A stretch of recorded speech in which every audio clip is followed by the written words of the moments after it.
I thought journalists have the right to give sportsmen various titles, but I never was a machine. The fact that I have no emotions on my face is true. That was the tactic. It allowed the journalists to see me as a robot. But I was a normal human being, like now. A normal human being who happened to be born with the instinctive gift of great pace. This talent was spotted by Boris Voitas, a gifted Ukrainian coach, and he taught Valeriy all the basic principles of sprinting. One exercise served him well. We made paper tubes, and Voitas would order us to run 100 meters holding them in our teeth. The one who did not bite or squeeze the tube was considered a sprinter. The rest were considered to be simply runners. This helped me develop the main quality of a sprinter, the ability to relax. When the foundations were laid, he came under the discerning eye of Valentin Petrovsky at the Kiev Institute of Physical Culture. Now the real work could begin. Petrovsky dissected Borzov's running in unprecedented detail. His reactions were monitored in a manner previously reserved for the great Russian ballet dancers. Targets were set, and slowly, certainly, Borzov started to meet them. In 1968, he became European junior champion. The following year, he won his first senior Soviet title. Every race was a calculated exercise, every victory a stepping stone. We never planned any goal which I would not be able to achieve. This gave me confidence in my potential and kept me mentally in balance. His next goal was the 1969 European Championships in Athens. He won with great ease. Then he began to meet and defeat the best American sprinters. Another stage in the planning. But the ultimate objective was clear. All this work had been done with the 1972 Olympics in mind, and his confidence was growing. The Munich Olympics evoke a host of conflicting images. Modern Germany was determined to erase memories of the odious Berlin Games with a stunning celebration of the Olympic spirit. Yet the pageantry and promises of the opening ceremony were usurped by the obscenity of hooded gunmen entering the Olympic village and setting in train events which led to the slaughter of 11 innocent Israelis. For a time, it seemed that the Olympic movement itself might perish in the wake of such an atrocity. But as the years passed and the Games survived, other, better memories emerged from the shadow of the tragedy. Munich gave us Olga Korbut, young and utterly captivating. It gave us Mark Spitz, churning his way to a prodigious collection of 7 gold medals.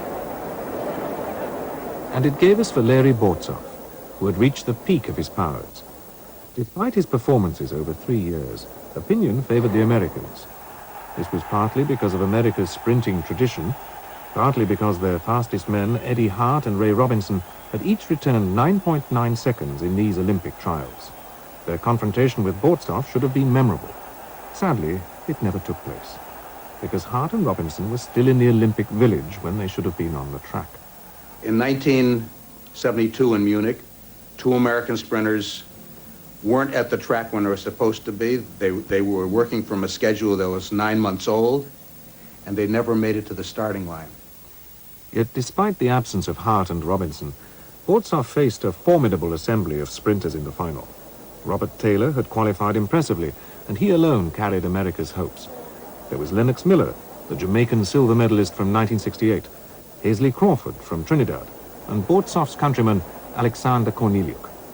But Borzov's planning had been inspired. The delivery was faultless.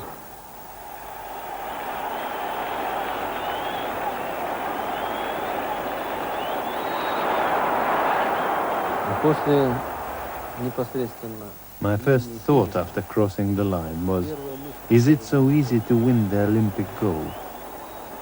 I was so happy. For the first time, a Soviet athlete was the fastest man on earth. The American press reacted indignantly. I think in the American mentality of those days, he was a Russian, he was a communist, he was a bad person. There was fear of the Soviet athlete at that time in the United States. We didn't know a lot about them. Some people thought he was a prototype of a new super athlete. He wasn't, he was just a good athlete. Some critics insist that the absence of the best Americans had given Borzov a hollow victory. Naturally, he does not agree. Indeed, he underlined his point by a comfortable win in the 200 meters, becoming the first European to complete a sprint double. With a silver medal from the relay, Borzov's glorious games were over. He returned to the adulation of a country which had little experience of welcoming great sprinters, yet he soon became aware that success carries heavy responsibilities. Winning the Olympic gold medal changed my life in every possible way. For example, if I study at the university, I'm just ashamed if I do not do well, because everyone knows me. I had to behave as an Olympic champion. I think it's a good saying that an Olympic medal has two sides, thorns and roses. For a time, his health was affected, as a feeling of emptiness replaced the old, raging ambition. Yet still he believed he could become the first man to successfully defend his Olympic titles. But it was not to be. The 1976 Montreal 100 meters brought him a bronze medal. He won another silver in the relay, but injuries brought a premature end to his running career. By now he was making plans for a marriage made on Mount Olympus to Ludmila Teresheva, the winner of 4 gold medals for gymnastics. They were married in 1977. A year later, their daughter Tanya was born. With such parents, there was obvious speculation about the kind of athlete the child might become. Ludmila's response is splendidly practical. At the present time, she does artistic gymnastics, but we've noticed that she's not completely in tune with this sport. She's also interested in tennis and dreams of riding, so her development still goes on. I always say that my happiest day is the one when I became an Olympic. And the other one is when I became a mother. A child is always a superstar for their parents. The Soviets have not wasted the talents of their sporting heroes. Ludmila is a leading coach and a powerful voice in gymnastics administration. Valeriy is responsible for restructuring sport in the Ukraine and is the Soviet delegate to the European Athletics Federation, a man of considerable influence and authority. Even today, there are those who insist that he was little more than a glorified robot. But history will pass judgment on the talent of Valeriy Borzov, and the verdict is not in doubt.